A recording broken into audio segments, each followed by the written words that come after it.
Theory বলে একটু heading করো। ব্র্যাকেটের মধ্যে লিখে রাখবে বন্ডিং ইন কোঅর্ডিনেশন কম্পাউন্ডস।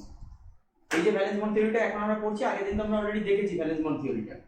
এখানে আমরা পড়ছি শুধুমাত্র একটু ওই তোমাদের ওটা প্যারাম্যাগনেটিক হবে না ডায়াম্যাগনেটিক হবে এগুলো দেখার জন্য, অথবা ইনার অরবিটাল কমপ্লেক্স কখন হবে, আউটার অরবিটাল কমপ্লেক্স কখন হবে, এইগুলো দেখার জন্য। এগুলো হচ্ছে বেসিক কিছু কিছু অ্যাপ্লিকেশন আছে ভ্যালেন্স বন্ড থিওরি, সেইগুলোর জন্য পড়ছি।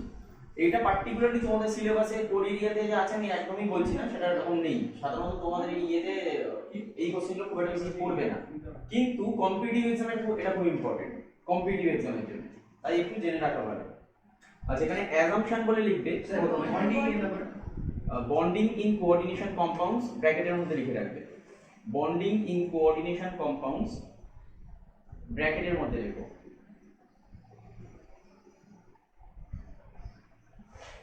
তার আন্ডারে অ্যাজাম্পশন দেবে, অ্যাজাম্পশনের আন্ডারে 1 নম্বর পয়েন্ট করো, 1 নম্বর পয়েন্ট করে লিখবে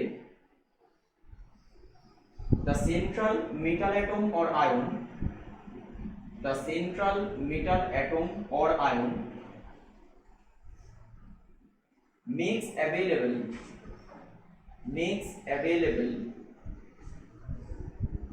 a number of orbitals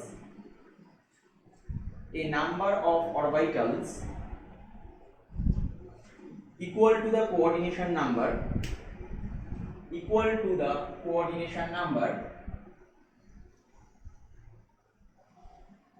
for accommodating the electrons from the ligands,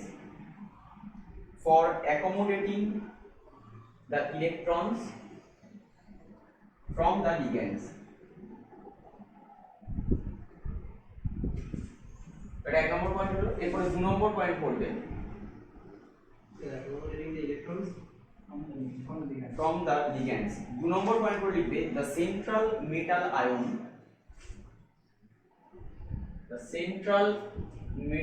ion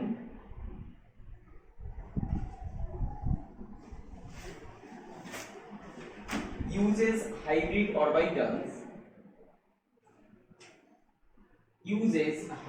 orbitals আরে কত তারিখ হলো 21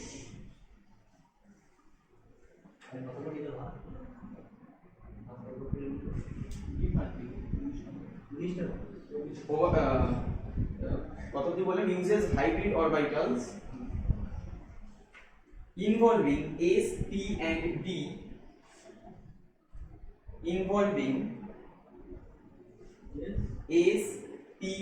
and d for accepting electrons from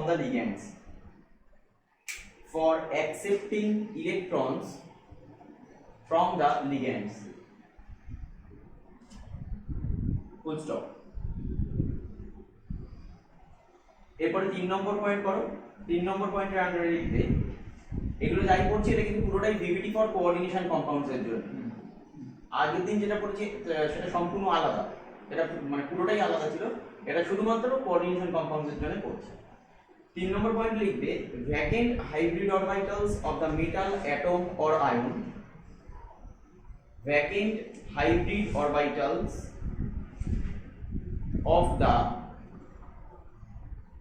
metal atom or ion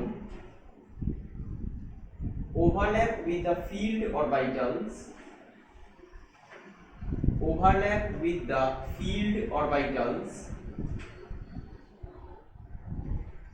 of the ligands to form ligand to metal sigma bond,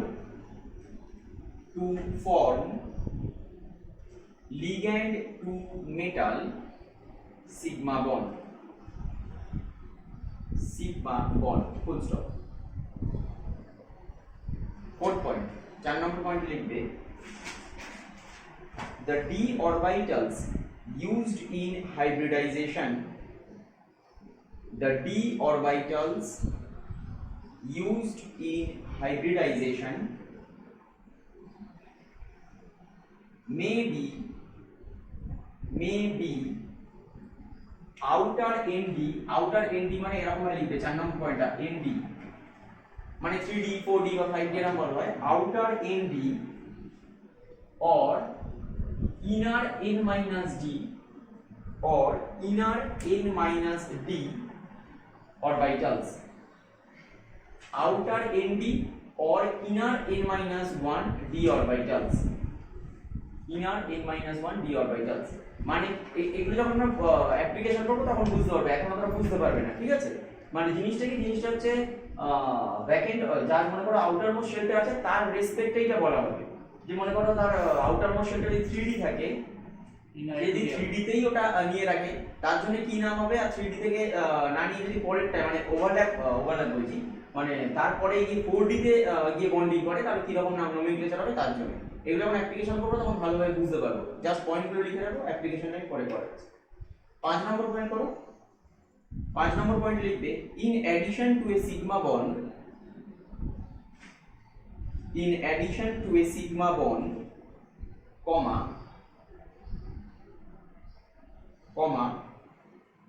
a pi bond may be formed, a pi bond may be formed by overlap of a field switchable metal orbital, by overlap of a field switchable metal orbital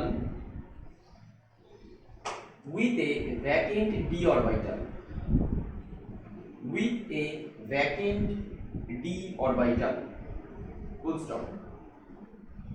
Such bonding occurs generally,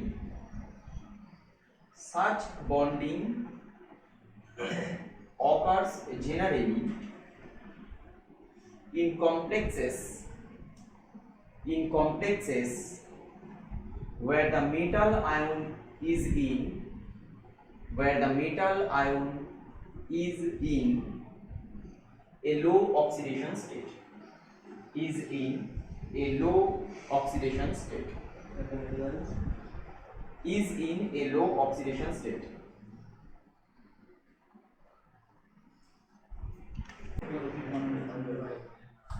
আচ্ছা এখানে একটু একটা স্পেকট্রোকেমিক্যাল series বলে একটু লিখে রাখবে, আমি লিখে দিচ্ছি এটা আগে লিখে রাখবে।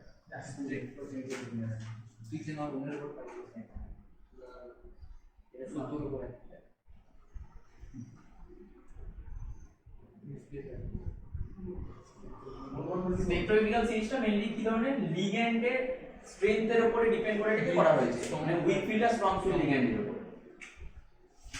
অ্যাকচুয়ালি জিনিসগুলো যেটা বেশি পরিমাণে পড়বে সেটা হচ্ছে যখন তোমরা সিএফটি পড়বে, মানে ক্রিস্টাল ফিল্ড থিওরি। ভিভিটি তে অ্যাপ্লিকেশন আছে কিন্তু সিএফটি তে অ্যাপ্লিকেশনটা অনেক পরিমাণে বেশি এবং তখন জিনিসগুলো ক্লিয়ার হবে অনেক বেশি। আমি এটা জাস্ট প্রিলিমিনারি আইডিয়া তোমাদের ভিভিটি তে দিয়ে রাখছি, কিন্তু ভিভিটি থেকে অ্যাটলিস্ট তোমরা সিএফটি পড়ে ওভারঅল অ্যাপ্লিকেশনটা সিরিজ, এটা স্পেকট্রোকেমিক্যাল সিরিজ।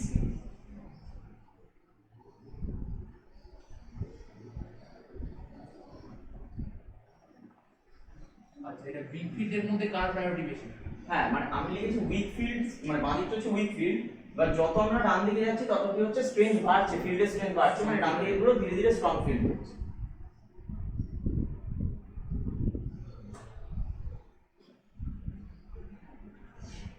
জেনারেলি H2 কে নিউট্রাল হিসেবে ধরা হয়, তার মানে যে উইক ফিল্ড ধরতে পারবো না বা স্ট্রং ফিল্ড ধরতে পারবো না তা নয়, অ্যাকচুয়ালি কম্পারেটিভ ব্যাপার। বুঝতে পারছো জিনিসটা? মানে মনে করো আমার যদি এখন আয়োডিনের সাপেক্ষে ব্রোমাইনকে বলা হয় তাহলে নিঃসন্দেহে বলবো ব্রোমাইন স্ট্রঙ্গার দ্যান আয়োডিন, সেই হিসাবে বলছি।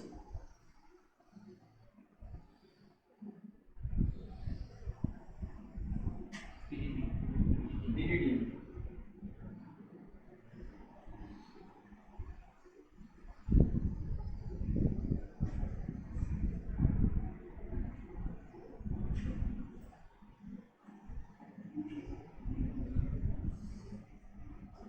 ডান দিকটা হচ্ছে আমার স্ট্রং ফিল্ড।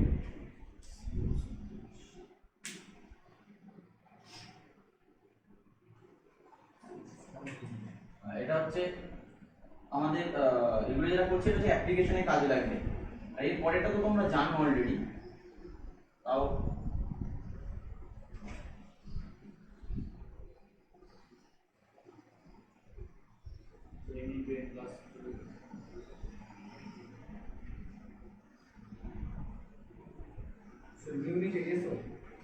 হ্যাঁ মিউ এসো মানে কি,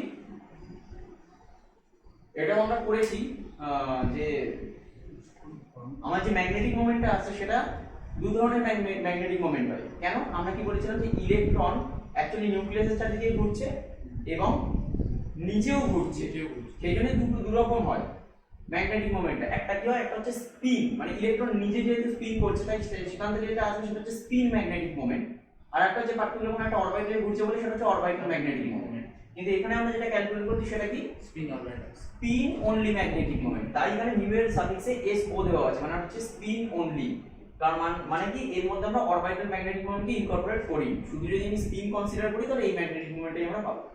এবার যদি আমরা এক বছর বের, এগুলো তো নরমাল, মানে ক্যালকুলেটর পাবে, জাস্ট আমি টেবিলটা ফিল আপ করছি।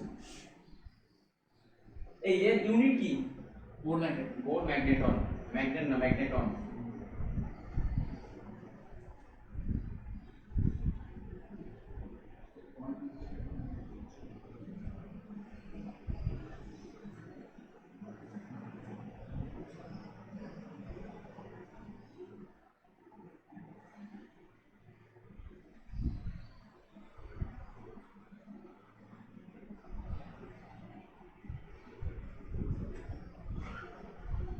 আর এনটা কি হবে, number of unpaired electron, unpaired electron.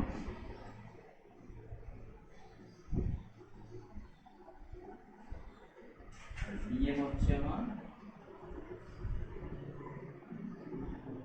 Bore magnet, মানে যেটা হচ্ছে ইউনিট অফ ম্যাগনেটিক মোমেন্ট। ব্র্যাকেটে যদি চাও লিখে রাখতে হবে ইউনিট অফ ম্যাগনেটিক মোমেন্ট। আর পেয়ারা হয়ে গেলে কি হয়, অপোজিট স্পিন হয়ে যায়, ওই জন্য কিছু থাকে না। বুঝতে পারছো? কারণ আমরা জেনারেলি কি ধরি, এই দুটোর কন্ট্রিবিউশন হচ্ছে জিরো, কারণ এটা যদি আমি প্লাস অফ কন্ট্রিবিউশন ধরি তাহলে এটা আমরা মাইনাস অফ কন্ট্রিবিউশন ধরি, তাই তো? সেই জন্য আমরা কি করি, অ্যাকচুয়ালি যেহেতু প্লাস আবার মাইনাস হয় তাই টোটাল কন্ট্রিবিউশন আমার জিরো হয়ে যায়। তাই পেয়ারটাতে কোনো কন্ট্রিবিউশন থাকে না ম্যাগনেটিক মোমেন্টের, শুধুমাত্র unpaired electrons, number of unpaired electrons calculate করলেই হবে। কি হয়েছে? কিসের নাম্বার কার মশা, মশা না, এই পাশেই উঠছে মশা। না না আমরা পাস হলে না না কাটি লাগানো গুগল করে আমি বলবো না, এটাও ওটাও ভিডিওতে উঠবে। ওই ডিম খেয়েছে না কি খেয়েছে ওটাও উঠছে। এই না স্যার স্যানিটিক করে দেবে কি এমনি বাদ দেবো, অসুবিধা নেই। কি আছে শুনবি, কলম ডিম খেয়েছে, সদা ডিম খেয়েছে, 40 টাকা কি আছে একটু লাভ এই যে হয়েছে? আচ্ছা এটা মুছে দিচ্ছি তাহলে।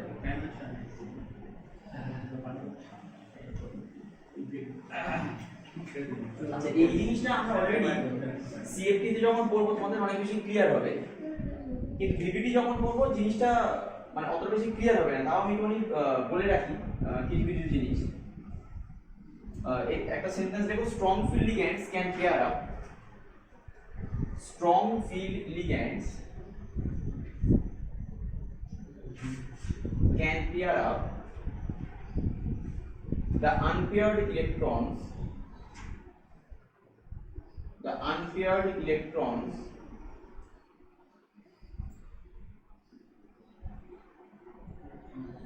of the central metal in a metal complex, of the central metal in a metal complex,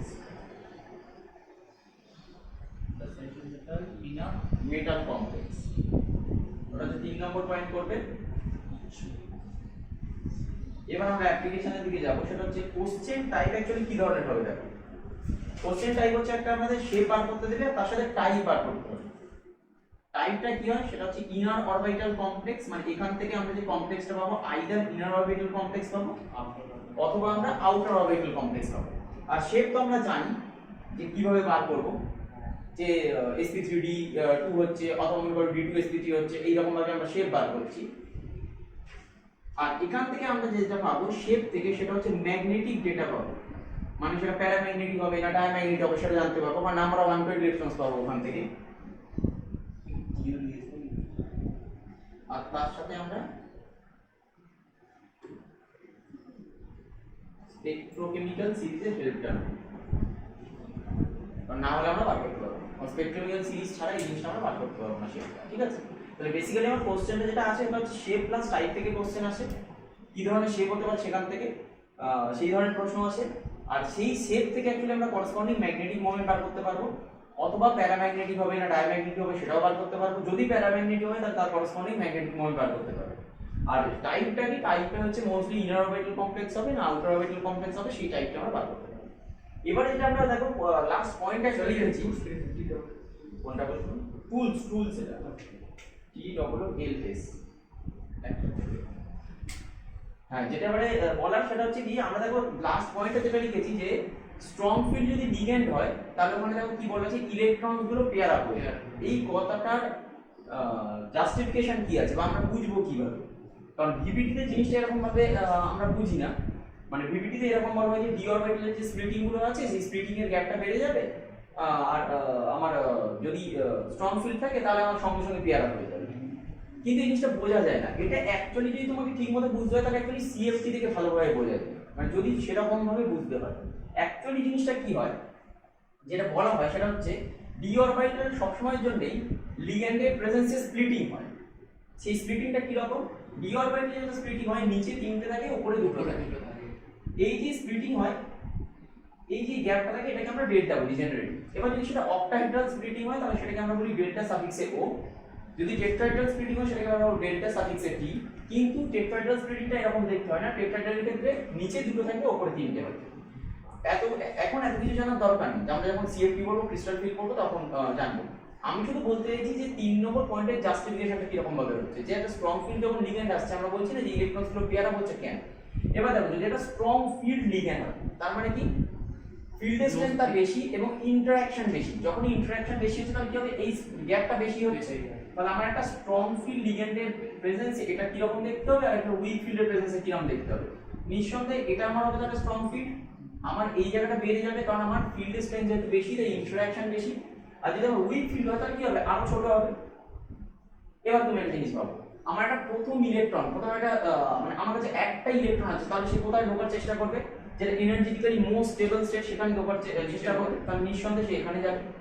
আবার যদি একটা ইলেকট্রন দিই কোথায় যাবে, এখানে। আবার একটা ইলেকট্রন দিলে এখানে যাবে। তাই হবে, কারণ এগুলো কি, এগুলো হচ্ছে একই এনার্জি লেভেলে আছে। আমরা উপরে এরকম আঁকছি কিন্তু অ্যাকচুয়ালি একই এনার্জি লেভেলে আছে। এটাকে এরকম ভাবেও আঁকা যায়, তুমি যদি চাও এরকম ভাবেও আঁকতে পারো, মানে নিচে তিনটে উপরে দুটো। তাই তাহলে কি হবে, একটা একটা একটা করে প্রথমে এরকম ভাবে ফিল আপ হবে অ্যাজ পার যে রুলস গুলো আছে। এবার যদি উইক ফিল্ডে যাই সেম একই রকম ফিল আপ হবে, তাই তো? এবার যদি আমার কাছে ফোর্থ ইলেকট্রনটা আছে, প্রশ্নটা হচ্ছে সেখানে যদি আমার কাছে ফোর্থ ইলেকট্রনটা আছে তাহলে সেখানে তাহলে সে কোথায় ভর্তি হবে। এবার তোমরা এটা ছেড়ে আমরা যখন নরমাল ডি অরবিটালে ফিল আপ করতাম অ্যাজ পার রুল কি আমরা ফিল আপ করেছি বলো, একটা দুটো তিনটে, তাই তো? চতুর্থ ইলেকট্রন কোথায় যেত, ওখানে। চতুর্থ ইলেকট্রন কিন্তু এখানে ঢুকবে, এটা হচ্ছে আমার ফোর্থ ইলেকট্রন, রাইট? এবার দেখো উইক ফিল্ড আর স্ট্রং ফিল্ডের মধ্যে পার্থক্যটা দেখো। যখন উইক ফিল্ড আছে মনে করো তখন এই গ্যাপটা অনেক কম, তাহলে এই ইলেকট্রনটা সহজেই অ্যাকচুয়ালি এখানে ঢুকতে পারে, অসুবিধা নেই। কারণ কি, কারণ এই অতটা বেশিও আনস্টেবল পর্যায়ে তখনও যায়নি, ইলেকট্রনটা ওখানে জাম্প করতে পারছে। যখনই আমার স্ট্রং ফিল্ডের প্রেজেন্স এসছে এনার্জি গ্যাপটা অনেক বেশি, এই এনার্জি গ্যাপটা এতটাই বেশি যে ইলেকট্রনটা তখন এখানে না গিয়ে অ্যাকচুয়ালিও পেয়ার আপ হতে চাইবে, যেহেতু এনার্জি গ্যাপটা অনেকটা বেশি। পেয়ারিং এনার্জির জন্য আনস্টেবল হয় কিছুটা, নিঃসন্দেহে আনস্টেবল, কিন্তু এটা এতটাই হায়ার এনার্জিতে আছে যে উপরে না গিয়েও নিচে আসছে। এবার আমরা এখানে যখন আমার নরমাল মানে উইদাউট স্প্লিটিং করছি বা উইদাউট লিগ্যান্ড ফিল্ড স্ট্রেংথ, যদি আমার এইখানে ফিফথ ইলেকট্রনটা আসে তাহলে সে এখানে ঢুকবে, তাই তো? ঠিক একই রকম ভাবে দেখো উইক ফিল্ডেও যদি হয় তাহলে সে এখানেই ঢুকবে। তাহলে কি এটা থেকে মনে হচ্ছে না যে অ্যাকচুয়ালি উইদাউট ফিল্ড আর উইক ফিল্ড দুটো অ্যাকচুয়ালি সমান? যদি আমি ফিল্ড না ইউজ করি, নরমাল ওই হুমস রুল, পলিস এক্সক্লুশন প্রিন্সিপাল, আউটগো প্রিন্সিপাল দিয়ে নরমাল আমরা যেটা ইলেকট্রন ফিল আপ করি সেইটা এবং উইক ফিল্ড, দেখো ইলেকট্রন ফিল আপটা একদম একই রকম। কারণ এরপরে আমি যদি সিক্সথ ইলেকট্রনে যাই কোথায় হবে, এটা হচ্ছে আমার সিক্সথ ইলেকট্রন, ঠিক একই রকম হয়ে দেখো 6th ইলেকট্রন যাবে, তাই তো? এগুলো কিন্তু সবই আমরা অক্টাহেড্রাল কেস করছি, এগুলো কিন্তু কোনোটাই টেট্রাহেড্রাল নয়, সব অক্টাহেড্রাল কেস। এরপরে দেখো স্ট্রং ফিল্ড লিগ্যান্ডে তাহলে 6th ইলেকট্রনটা কোথায় যাবে? এখানে যাবে। একই জিনিস, কারণ এখানে এনার্জি গ্যাপটা অনেক বেশি, তাই ও যাবে না। 6th ইলেকট্রন এখানে যাবে, 5th গিয়ে 6th গেল। এরপরে আর ওর কাছে কোনো অপশন নেই। এরপর যদি 7th ইলেকট্রন হয় তাহলে ও ওখানে যাবে। তাহলে দেখো এই যে কেসটা আমরা করছি, এই কেসটা অ্যাকচুয়ালি দেখতে কি রকম হচ্ছে, আমরা যদি স্প্লিটিং না করে নরমাল করি তাহলে দেখতে কি রকম হয়ে যাবে। আমার কাছে প্রথমে মনে করো আমার কাছে টোটাল 6টা ইলেকট্রন আছে in presence of strong field ligand. তাহলে আমি কি রকম আঁকবো? 1টা 2টো 3টে 4টে 5টা 6টা, তাই তো? আমার কাছে মনে করো 6টা ইলেকট্রন আছে in presence of week field ligand. আমি উইক ফিল্ড লিখছি আর এটা হচ্ছে strong field. Week field ligand যদি আমার থাকে 6টা ইলেকট্রন, তাহলে কিরকম ভাবে আঁকবো? নরমাল যেটা ইলেকট্রন ফিল হবে সেরকম 1 2 3 4 5 6। এবার ক্লিয়ার হচ্ছে জিনিসটা? কেন আমরা বলছি স্ট্রং ফিল্ডের প্রেজেন্সে পেয়ার আপ করে দেবো, কেন আমরা উইক ফিল্ডের প্রেজেন্সে পেয়ার আপ করব না? যদি আমরা শুধুমাত্র এইটুকু বলি আইডিয়াটা আসবে না, আমি কেন এরকম করে দিচ্ছি, এটা তো মানে ইললজিক্যাল মনে হবে প্রথমে, যে আমি দুটো দুটো করে ফিল আপটা করবোই কেন। কারণ কি? কারণ আমরা সিএফটির এই জায়গাটা অ্যাকচুয়ালি এখন পর্যন্ত আমরা পড়িনি। যখন আমরা সিএফটি বলবো এই জিনিসগুলো অনেক বেশি পরিমাণে শিখে আসবে। অ্যাকচুয়ালি জিনিসটা কি হচ্ছে, লিগ্যান্ডের প্রেজেন্সে যে স্প্লিটিংটা অনেক যদি মানে অনেক,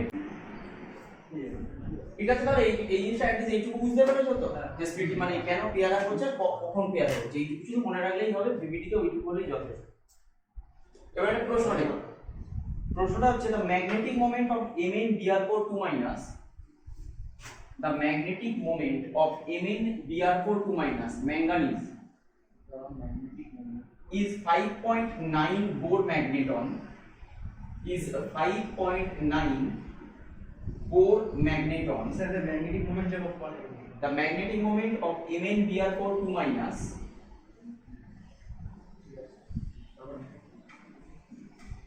is 5.9 Bohr magneton, ব্র্যাকেট লিখে রাখবে মিউ ও এসও, মানে স্পিন অনলি বলছি আমরা, ফুল স্টপ।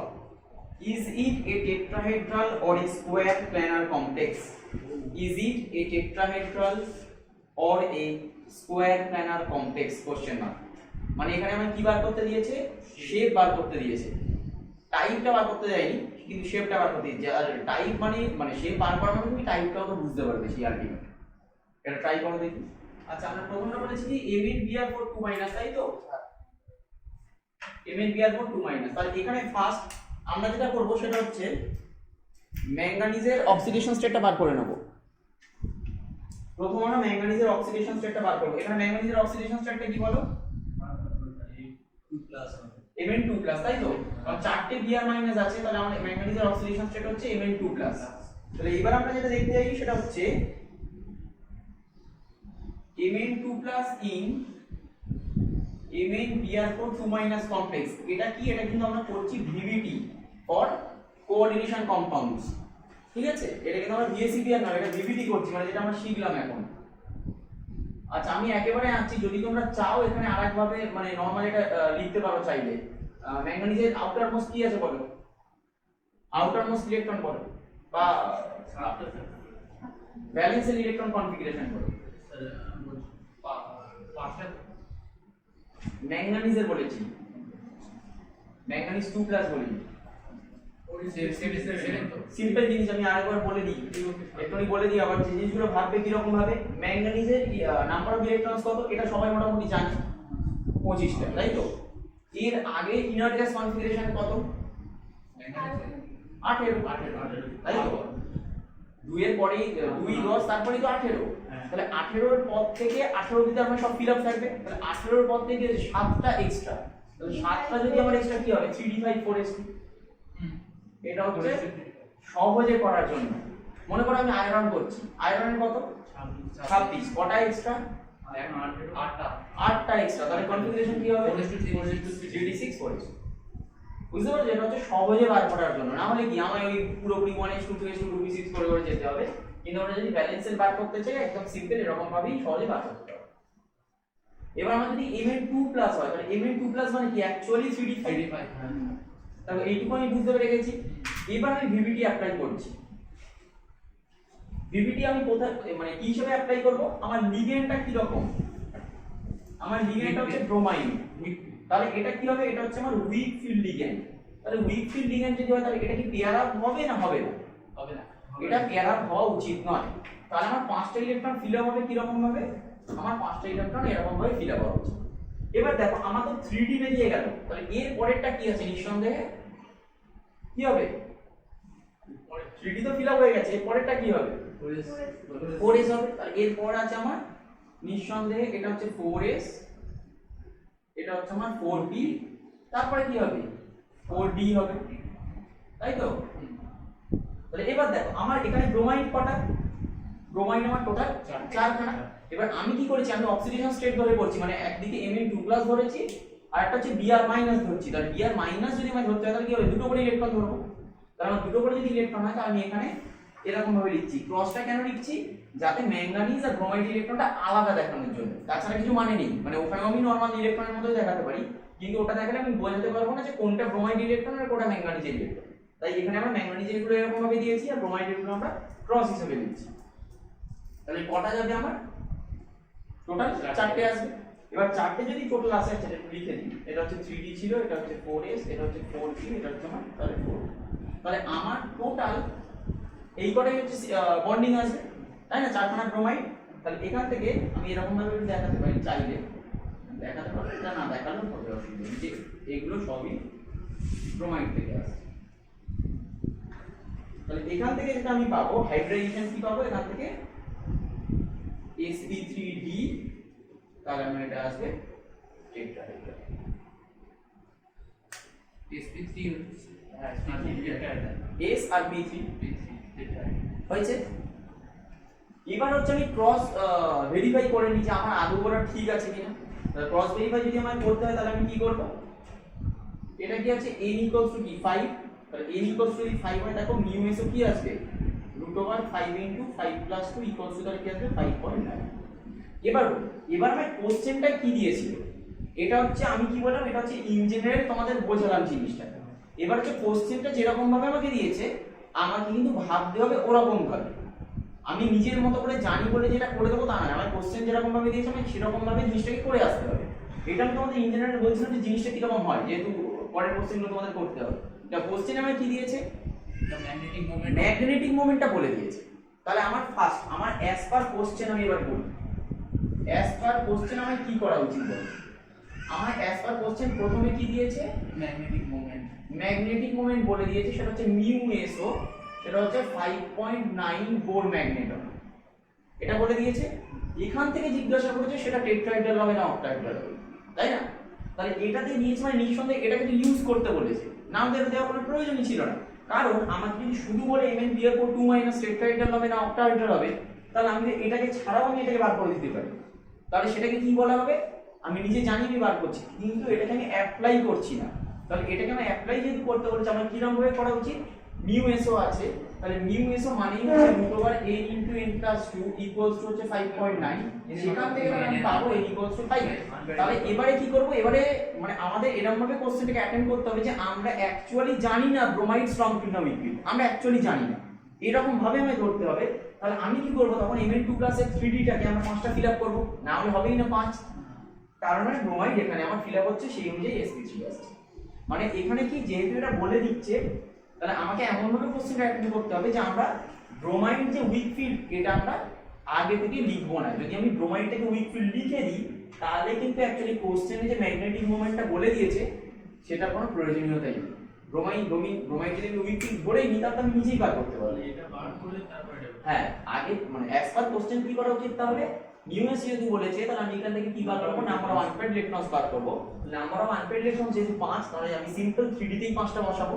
এরপরে আমি নরমাল ব্রোমাইড গুলো ফিল আপ করব, সেই অনুযায়ী তাহলে আমি পেয়ে দাও হাইব্রিডাইজেশন sp3, সেখান থেকে তাহলে আমি এটা পাবো, শেপটা পাবো টেট্রাহাইড্রাল। ক্লিয়ার হচ্ছে এবার সবার? এবার পরের কোশ্চেনটা আমি বলছি। স্যার 4টে বিয়ার মাইনাস হলে তো Br4 মাইনাস হবে না, 2 মাইনাস হলে তো 2 মাইনাসই তো হবে। এইগুলো তো মানে একদম জেনারেল জিনিস, জেনারেল কনসেপ্ট। তাই আমি Mn এর অক্সিডেশন স্টেট বার করছি, Mn এর অক্সিডেশন স্টেট x হলো, আমি অল ওভার অক্সিডেশন স্টেট হচ্ছে -2, মানে কমপ্লেক্সের চার্জ, অক্সিডেশন স্টেট বলা উচিত না, কমপ্লেক্সের অল ওভার চার্জ হচ্ছে -2, আর ব্রোমিনের কি আছে অক্সিডেশন স্টেট -1, তাহলে 4 * -1, তাহলে x টা কত বেরোবে? হয়েছে? আচ্ছা, এরপরে একটা কোশ্চেন বলছি দেখো। FeF6 3 minus FeF6 ionic chloride 3 minus all over charge has a magnetic moment of 5.9 Bohr magneton, has a magnetic moment of 5.9 Bohr magneton. Predict the geometry and type of the complex. Predict the geometry and type of the complex. Predict the geometry and type of the complex. Full stop. Compare this complex with FeCN6 3 minus. Compare this complex with FeCN6 3 minus.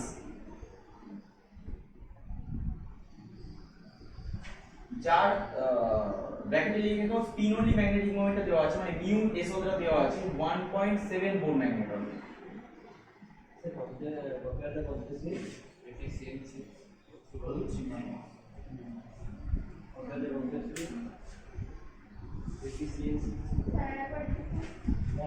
FeF6 3 minus has a magnetic moment of 5.9 Bohr magneton, ব্র্যাকেটে mu S O লিখতে পারো, ওটা spin only magnetic moment. Predict the geometry and type of the complex. Full stop. Compare this complex with FeCN6 3 minus. Just spin only magnetic moment ভ্যালুটা দেওয়া আছে 1.7 Bohr magneton.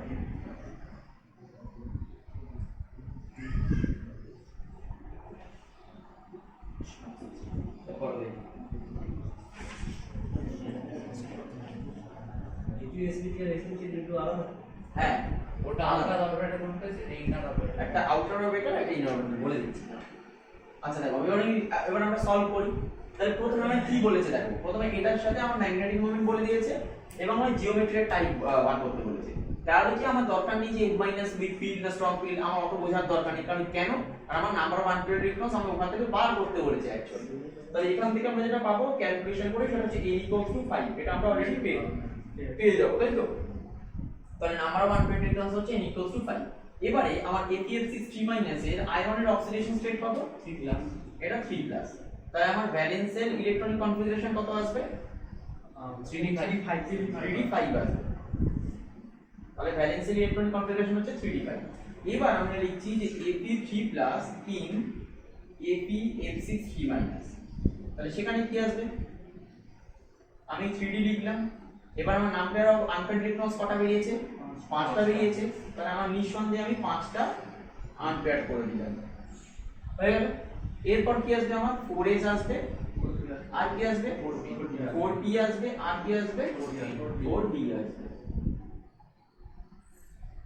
এবার আমার কটা আছে দেখো, f 6খানা, তাই তো? তাহলে 6টা যদি f থাকে আমি কি করব? ওটা 6খানা আমি ফিল আপ করব। সবগুলোই হচ্ছে আমার f মাইনাস।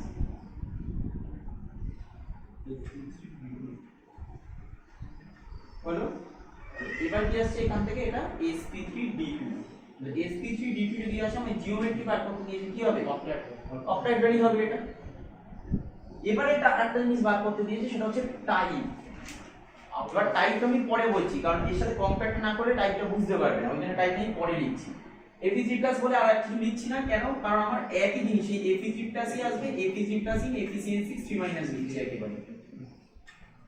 তাহলে সেখানে একই রকম ভাবে এরকম 3d আসবে, 4s আসবে, 4p আসবে, নিচে দিতে হবে।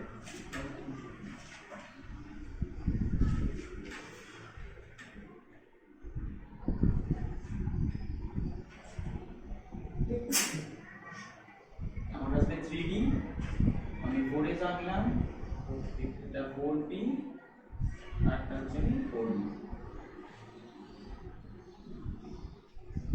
এবার দেখো আমার FeCN6 3 মাইনাস এ কি বলেছে? মিউ এসটা হচ্ছে 1.7 বোর ম্যাগনেটন। তাহলে 1.7 বোর ম্যাগনেটনের করেসপন্ডিং n = কত আসবে? 1 = 1 আসবে, তাই তো? এটা দেখেই বোঝা যাচ্ছে। কি করে বুঝবো? সিম্পল জিনিস, 2 × 4 মানে কি? 4 এর রুট হচ্ছে 2, আর n ইকুয়ালস যদি 1 হয় তাহলে 1 ইনটু তোমার 3 হবে, মানে n ইনটু n প্লাস 2 টা বলছি। n ইনটু n প্লাস 2 মানে হচ্ছে 3, তাহলে রুট ওভার 3 মানে কি 2 এর ঠিক কম হবে, তাহলে আমার 1.7 আছে। তার মানে n ইকুয়ালস হচ্ছে 2 বোঝাই যাচ্ছে, সরি n ইকুয়ালস হচ্ছে 1 বোঝাই যাচ্ছে। তাহলে আমার একটা আনপেয়ার্ড হবে। টোটাল ইলেকট্রনস কটা আছে Fe3 ক্লাসে? 5টা। তাহলে আমার আনপেয়ার্ড কটা হবে? একটা। তাহলে ফিল আপটা কি নাম হবে? দুটো ফিল আপ হবে আর একটা আনপেয়ার্ড হবে। তাহলে এইটুকু ক্লিয়ার হয়ে যাচ্ছে তো সবার। এরপরে কি হবে? যেটা নরমাল ছিল 6টা F মাইনাস, তাহলে 6টা F মাইনাস কি রকম ফিল আপ হচ্ছে? এরকম।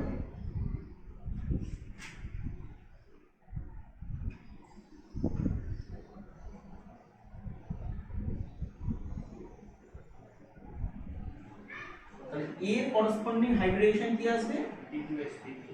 D2sp3। তাহলে জিওমেট্রি কি আসবে? অক্টাহেড্রালই আসবে, কিন্তু এখানে ডিফারেন্সটা দেখো, এটা হচ্ছে sp3d2 যেটা আমরা নরমাল পেয়ে থাকি, আর এটা হচ্ছে d2sp3। তাহলে এটা শুরু হয়েছে দেখো Fe3 এর যে নরমাল 3d অরবিটাল ছিল তার ভেতর থেকে, আর এটা শুরু হয়েছে দেখো Fe এর যে 3d ছিল তার বাইরে থেকে। তাই এটাকে আমরা কি বলবো? এটাকে আমরা বলবো outer orbital complex. Outer orbital complex, যেটা আমরা টাইপ জিজ্ঞাসা করেছে, তাহলে সেটাকে আমরা বলবো আউটার অরবিটাল কমপ্লেক্স। আর এটাকে আমরা তাহলে কি বলবো? এটাকে বলবো আমরা ইনার অরবিটাল কমপ্লেক্স।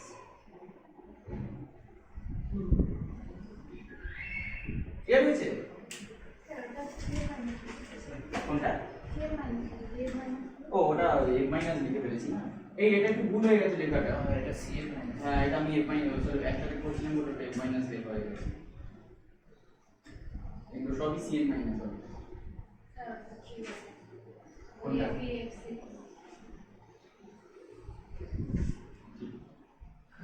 আর লোক লেখা তুমি সব ভুল করেছো। হয়েছে তাহলে? তাহলে এখানে কি হচ্ছে? আয়রনের ভেতর থেকে এটা শুরু হয়েছে হাইব্রিডাইজেশনটা, মানে D2sp3 হয়েছে, সেই জন্য আমরা এটাকে বলছি ইনার অরবিটাল কমপ্লেক্স। আর যেটা নরমাল আমার হাইব্রিডাইজেশন হয় সেগুলো হচ্ছে সবই আউটার অরবিটাল কমপ্লেক্স, মানে আয়রন যে 3d আছে তার বাইরে থেকে তার হাইব্রিডাইজেশন শুরু হয়েছে। ক্লিয়ার হয়েছে এবারে? আর লাস্ট কোশ্চেনটা তোমরা নিজেরা করবে। NiCl4 2- is paramagnetic। NiCl4 2- এটা বলেছে প্যারাম্যাগনেটিক। ব্র্যাকেটে দিয়েছে n not equal to 0, whereas NiCN4 cyanide NiCN4 2- is diamagnetic, whereas NiCN4 2- is diamagnetic। ব্র্যাকেটে লিখে রাখো n equals to 0, full stop। Predict the structure of two complexes। Predict the structure of two complexes। Predict the structure of two complexes। আর last একটা প্রশ্ন লেখো। Last একটা প্রশ্ন হচ্ছে Zn NH3 2+, Zn zinc NH3 2+ cannot be square planar, cannot be square planar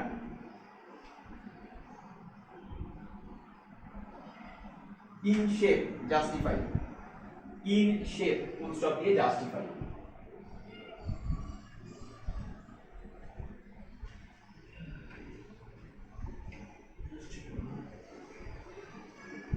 এই 3 আর 4 করো, তাহলে ভিভিটি আপনার যে কোঅর্ডিনেশন কম্পাউন্ডের যে অ্যাপ্লিকেশনটা ওটা আগে শেষ। এই অবধি করলে মানে অ্যাপ্লিকেশনটা মোটামুটি পয়েন্ট লাইক হয়ে যাচ্ছে। না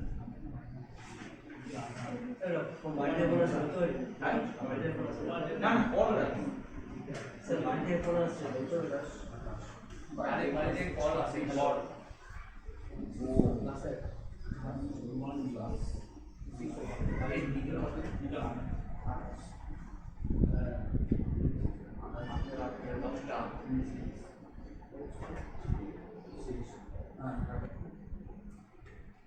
আচ্ছা এটা বলে দিচ্ছি, তাহলে কতক্ষণ সময় দিলে রাখতে হবে। তাহলে প্রথমটা আমরা এটা করছি, 3 নম্বরটা দেখো। 3 নম্বরটা কি বলেছে? NiCl4 2- আর একটা হচ্ছে আমার ni CN42 মাইনাস, এই দুটো দিয়েছে। এবার একটা জিনিস এখানে বুঝে নিতে হবে, সেটা কি, সেটা হচ্ছে এখানে কোনো ধরনের ম্যাগনেটিক মোমেন্ট আমায় বলে দেয়, মানে স্পিন অনলি বা কিছু, যাই হোক কোনো ভ্যালু দিয়ে দেয়। তো এখানে যদি না দিয়ে দেওয়া থাকে তাহলে আমাকে করসপন্ডিং লিগ্যান্ডের স্ট্রেন ধরে আমায় বার করতে হবে, যেটা হচ্ছে নরমাল কনসেপ্ট অনুযায়ী। কারণ এখানে দুটো কনসেপ্ট হয়, একটা হচ্ছে কি তোমাকে বোর ম্যাগনেটন বা ম্যাগনেটিক মোমেন্ট বলে দিল, তাহলে তুমি কিভাবে বার করবে, এমন ভাবে দেখাবে এক্সামিনারকে যে আমি লিগ্যান্ডের ফিল্ড স্ট্রেন্থ জানি না, আমি অ্যাজ পার সেই এর ভ্যালু ধরে বার করছি। আর এখানে কি তাহলে আমার যেহেতু বোর ম্যাগনেটন বলে দেয়নি, তাহলে আমাকে দেখাতে হবে যে আমি লিগ্যান্ডের স্ট্রেন্থ জানি, অ্যাজ পার লিগ্যান্ড স্ট্রেন্থ আমি সেটাকে বার করব। তাহলে এখানে আলাদা দুটো কি, নিকেল তো দুটোর ক্ষেত্রেই একই, সেটা হচ্ছে নিকেল 2 প্লাস। তাহলে এটা হচ্ছে nickel 2 plus in NiCl4 2 minus, আর এটা হচ্ছে nickel 2 plus in NiCl4 2 minus. এটা এখানে পার্থক্যটা কি আছে, পার্থক্যটা হচ্ছে আমার Cl মাইনাস ভার্সেস হচ্ছে আমার Cl মাইনাস, তাই তো? এটাই তো পার্থক্য। তাহলে আগের রুলে যেহেতু আমার বোর ম্যাগনেটন বলে দিচ্ছে, আমি ওখান থেকে নাম্বার ওয়ান পেটেক্টস বার করছি, কিন্তু এখানে নেই সেটা। এখানে আমি করলাম কি, Cl minus versus Cl minus এ দেখো, Cl মাইনাস হচ্ছে আমার স্ট্রং ফিল্ড লিগ্যান্ড, আর এটা হচ্ছে আমার Cl মাইনাস হচ্ছে আমার উইক ফিল্ড লিগ্যান্ড। ক্লিয়ার হয়েছে? তাহলে একটা হচ্ছে উইক ফিল্ড আর একটা হচ্ছে স্ট্রং ফিল্ড। এবার আমায় দেখতে হবে যে নিকেলের ইলেকট্রনিক কনফিগারেশন তাহলে কত, নিকেলের কত 3d8 4s2 ডিকেলের বলেছি, নিকেল 2 প্লাস, তাহলে নিকেল 2 প্লাস আমার হবে শুধুমাত্র 3d8, কারণ আমার নিকেল 2 প্লাসই দরকার, তাই তো? তাহলে এখান থেকে আমি যখন 3d আমি পেয়ে গেলাম, এবার আমি কি করলাম, এখানে 3d আঁকলাম, তার সাথে আমি 4s আর 4p টা আমি এঁকে রাখছি, কারণ এখানে 4d টা প্রয়োজন নেই। এখানে আমি তাই করছি, 3d করলাম, 4s আর 4p টা আমি এঁকে রাখলাম, হয়েছে? এবার দেখ এটা কি বলেছে, আমার Cl মাইনাস হচ্ছে উইক ফিল্ড, তাহলে Cl মাইনাস উইক ফিল্ড হলে কি হবে, পেয়ারা হবে না, তাই তো? তাহলে নরমাল ফিল আপ হবে, যেটা নরমালি আমরা ফিল আপ করি। তাহলে কি হবে, 8টা ইলেকট্রন আমরা ফিল আপ করব, এটা 5টা 6 7 8, তাহলে এই ক্লিয়ার হয়েছে। এবার আমরা যদি Cl মাইনাস অনুযায়ী আমরা ফিল আপ করতে হবে, তাহলে Cl মাইনাস কি রকম লিগ্যান্ড, স্ট্রং ফিল্ড লিগ্যান্ড, তাহলে আমরা কি রকম ফিল আপ করব, 8টা পেয়ার আপ করব, তাই তো? তাহলে আমার এরকম ফিল আপ হবে। এবারে এদিকে কি আছে, 4টে Cl মাইনাস, তাহলে Cl মাইনাস 4 খানা যদি হয়, যেখানে ফাঁকা আছে সেখানে গেল, তাহলে 4টে আমার Cl মাইনাস এলো। আমি যদি কোথাও একটু ভুল লিখি বলে দেব, যদি সেটা মনে হয়, একটু তাড়াহুড়ো করে লিখছি তো ভুল হতে পারে। আর এখানে কি হবে, তাহলে 4টে আমার Cl মাইনাস ঢুকবে, তাহলে এই হলো আমার 4টে Cl মাইনাস ঢুকলো।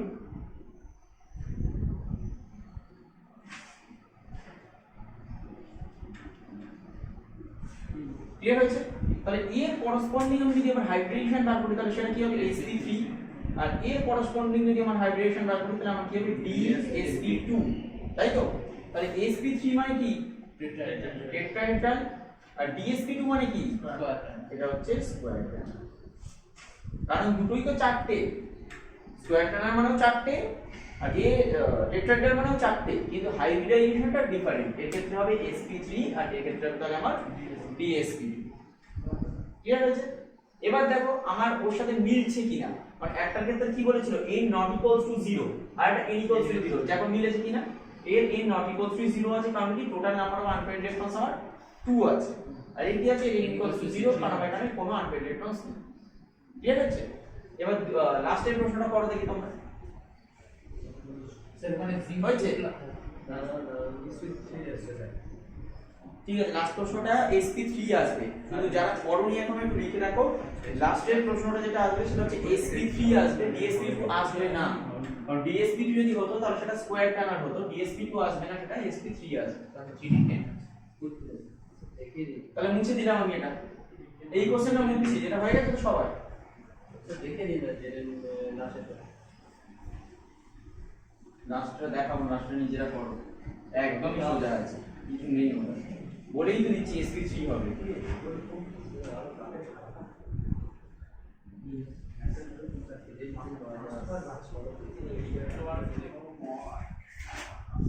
স্যার 5টা বল বানিয়ে বল, একটাই শেষ করো তাহলেই হবে।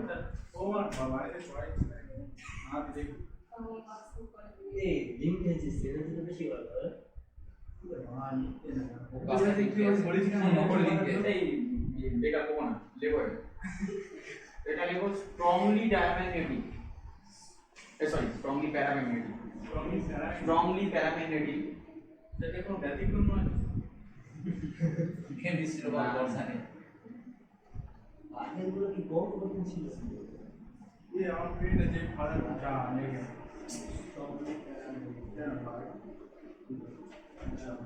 এটা হচ্ছে প্যারাম্যাগনেটিক। স্ট্রংলি ওটা বলে স্ট্রংলি এটা আচ্ছা এই কথাটা কোনো মানে আছে? মনে করো কেউ 25-এ 2 পেয়েছে আর কেউ 25-এ 5 পেয়েছে। একজন বলছে আমি জানিস তো পুরো ফেল করে গেছি, আরেকজন বলছে আমি শুধু ফেল করেছি। আরে স্ট্রংলি এটা হোক আর না হোক, আরে ওটা প্যারা ভেরিয়াস লিখেছে। স্যার ওটা কি লিখেছে? সেটা কি করতে হবে ভেরিয়াস আর প্রমাণ করতে হবে মানে ডায়ামিটার স্ট্রংলি হতে হবে। সেটা কি করব প্রমাণ করব হ্যাঁ এক্সপ্লেন করতে বলতে। আচ্ছা এটা প্যারামিটার হ্যাঁ CONS2 হচ্ছে Cl3, এটা হচ্ছে CONS2 হচ্ছে Cl2। এটা স্ট্রংলি প্যারাম্যাগনেটিক, এটা নরমাল ডায়ামিটার।